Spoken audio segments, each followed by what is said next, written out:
छत्रपति शिवाजी महाराज भारत के एक महान योद्धा थे। उन्होंने आजीवन मुगलों से संघर्ष किया और अपनी कुशल युद्ध नीति से मुगलों के छक्के छुड़ा दिए थे। तो दोस्तों आइए जानते हैं आज की इस वीडियो में शिवाजी महाराज के इतिहास के बारे में। शिवाजी महाराज का जन्म। तो दोस्तों छत्रपति शिवाजी महाराज का जन्म पुणे स्थित शिवनेरी फोर्ट में 19 फरवरी 1630 में हुआ। जिस समय शिवाजी महाराज का जन्म हुआ उस समय उत्तर भारत में मुगल सम्राट शाहजहां का शासन था और टेकन के अहमदनगर में निज़ाम शाह और विजयपुरा में आदिल शाह और गोलकुंडा में कुतुब शाही का राज था। इनके पिता शाहजी भोसले बीजापुर सल्तनत में सेनापति के पद पर तैनात थे और वो वहां रहा भी करते थे। दरअसल मुगल बीजापुर टेरिटरी के तहत शाहजी भोसले को बीजापुर के साउथ में भेज दिया था। इसके साथ ही उन्हें पूना की जागीर कलेक्ट करने की अनुमति थी, लेकिन वहां रहने की अनुमति नहीं थी। इसलिए उन्होंने अपने पुणे की जागीर अपनी पत्नी जीजाबाई और अपने पुत्र शिवाजी महाराज के नाम कर दी थी। खैर उस वक्त तो छत्रपति शिवाजी महाराज काफ़ी छोटे थे, इसलिए उनके विवाह पर उनके दादाजी कोंडादेव जागीर कलेक्ट करते थे। शाहजी भोसले के ना रहने पर उनके दादाजी ने ही उनकी देखभाल करी। उन्होंने राजनीतिक और प्रशासनिक शिक्षा दी। इसके साथ ही उन्होंने शिवाजी महाराज को घोड़ेबाजी, तीरंदाजी और निशानेबाजी की शिक्षा दी। शिवाजी बचपन से ही अपने माता के प्रति बेहद समर्पित थे। उनकी माता जीजाबाई काफ़ी धार्मिक प्रवृत्ति की थीं। उन्होंने अपने पुत्र को रामायण, महाभारत और धार्मिक ग्रंथों की शिक्षा बचपन में ही दे दी थी। इसके साथ ही शिवाजी महाराज के चरित्र विकास में गुरु रामदेव की शिक्षा का अहम प्रभाव रहा। उन्होंने मराठों को संगठित करने और अपनी मातृभूमि की रक्षा करने का संदेश दिया। माँ, दादाजी और गुरु की शिक्षा पाकर शिवाजी बचपन से ही होनहार योद्धा बन गए थे। आइए अब जानते हैं कि कैसे छत्रपति शिवाजी महाराज ने अपनी संघर्ष की शुरुआत की। दोस्तों जब शिवाजी महाराज 16 वर्ष के हुए तो उनके दादाजी कोंडादेव की मृत्यु हो गई थी। इसके बाद पूना की जागीर का एक्चुअल कंट्रोल उनके हाथ में आया, परंतु शिवाजी महाराज को सुल्तान आदिल शाह की गुलामी मंजूर नहीं थी। दरअसल पूना अभी बीजापुर के सुल्तान आदिल शाह के क्षेत्र में आता था। अब शिवाजी महाराज को तलाश थी तो बस एक मौके की, जिससे वो जल्द से जल्द आदिल शाह से छुटकारा पा सकें और अपना स्वराज्य स्थापित कर सकें। और उन्हें जल्द ही ये मौका मिला भी, जब 1646 में आदिल शाह की तबीयत बिगड़ने लगी, जिससे बीजापुर में राजनीतिक उथल पुथल शुरू हो गई। शिवाजी महाराज ने इसका फ़ायदा उठाया और तोरणगढ़ किले पर हमला कर दिया और उसे अपने कब्जे में ले लिया। तोरणगढ़ किले की जीत से शिवाजी महाराज के हाथ एक बड़ा खजाना लगा, जिसकी मदद से उन्होंने 2 वर्षों के भीतर ही पुरंदर, कोंडना, सुपा, बारामती, इंदिरापुर और चाकन को भी जीत लिया। ये सभी किले पुणे और आसपास के क्षेत्र में मौजूद थे।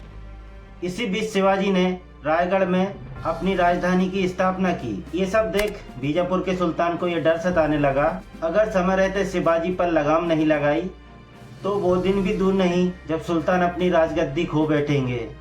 और इसके लिए उन्होंने शिवाजी महाराज के पिता का सहारा लिया और उन्होंने अपने पुत्र को समझाने के लिए भेजा, परंतु सुल्तान की ये कोशिश नाकामयाब रहती है और इससे क्रोधित होकर सुल्तान ने 25 जुलाई 1648 को अपने ही सेनापति यानी शिवाजी के पिता को बंदी बना लिया।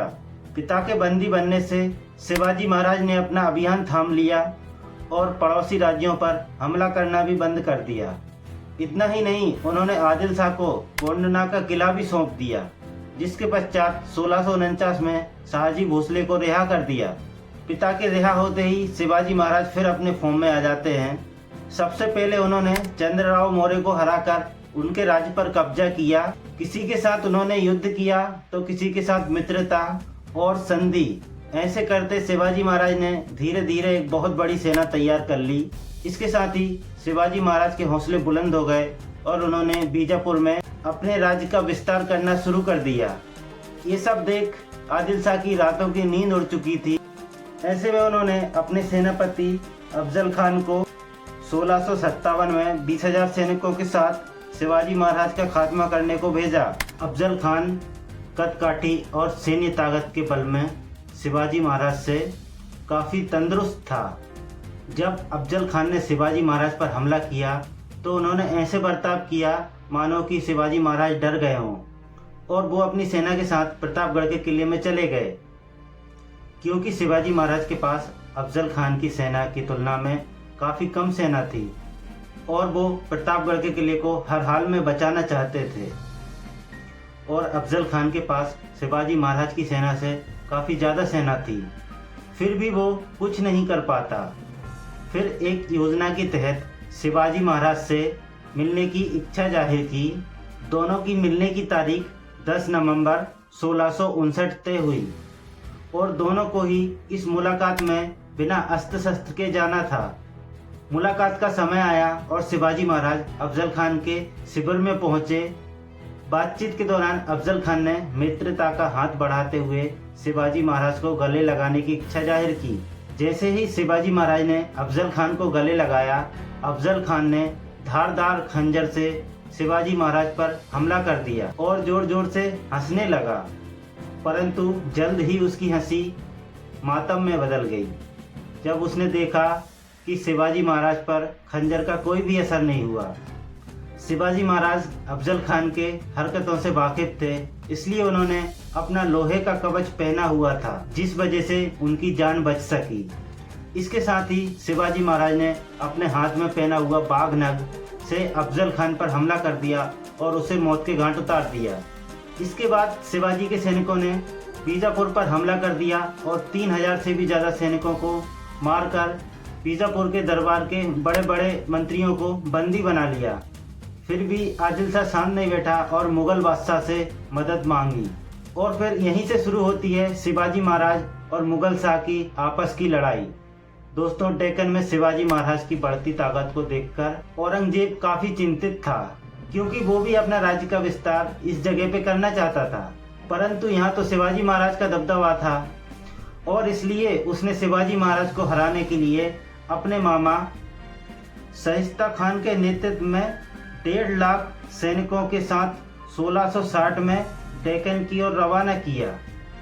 शाइस्ता खान ने पुणे और आसपास के किलों में हमला शुरू कर दिया और शिवाजी महाराज के लाल किले को अपने कब्जे में ले लिया। शिवाजी ये जानते थे कि शाइस्ता खान की इतनी बड़ी सेना का वो मुकाबला नहीं कर सकते। अगर उनको शाइस्ता खान को हराना है तो युद्ध नीति नहीं, रणनीति से काम लेना होगा। फिर शिवाजी महाराज ने अपने 400 सैनिकों के साथ भेष बदलकर शाइस्ता खान के शिविर में हमला कर दिया।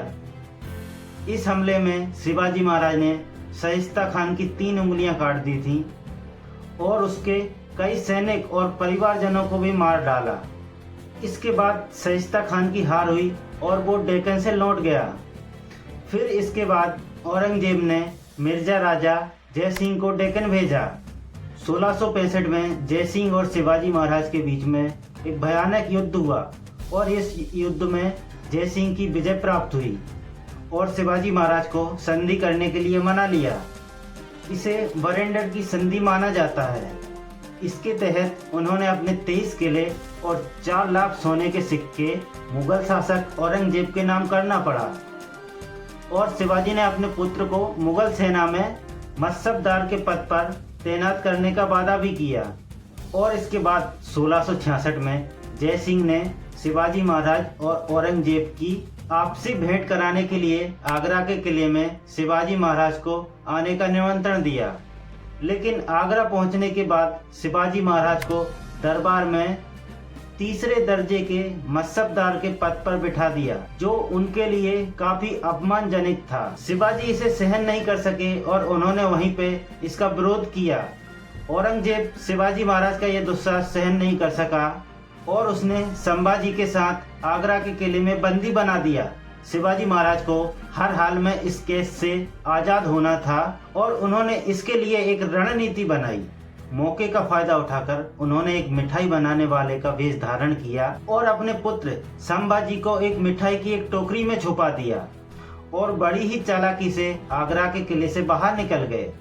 इसके बाद शिवाजी महाराज मथुरा की ओर रवाना हो गए। वहां पर संभाजी को एक ब्राह्मण की देखभाल में छोड़ गए और स्वयं अपने राज्य की ओर रवाना हो गए। इसके बाद शिवाजी महाराज ने अपना राज्य अभिषेक कराया और खुद को छत्रपति घोषित कर दिया। इसके साथ ही उन्होंने अपने राज्य में सभी धर्मों को सम्मान दिया। उनकी सेना और मंत्रिमंडल में भी कई मुस्लिम थे। 6 सालों तक कुशलता पूर्वक राज्य करने के बाद एक लंबी बीमारी के कारण 3 अप्रैल 1680 में 52 साल की उम्र में छत्रपति शिवाजी महाराज की मृत्यु हो गई। तो दोस्तों, ये थी छत्रपति शिवाजी महाराज के इतिहास की कहानी।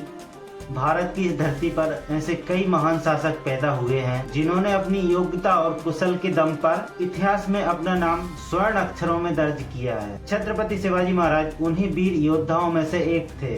तो दोस्तों, यही थी शिवाजी महाराज की कहानी, शिवाजी महाराज का इतिहास। यदि वीडियो अच्छा लगा हो तो लाइक करें और हमारे चैनल को भी सब्सक्राइब कर लें। जय श्री राम, जय महाराष्ट्र।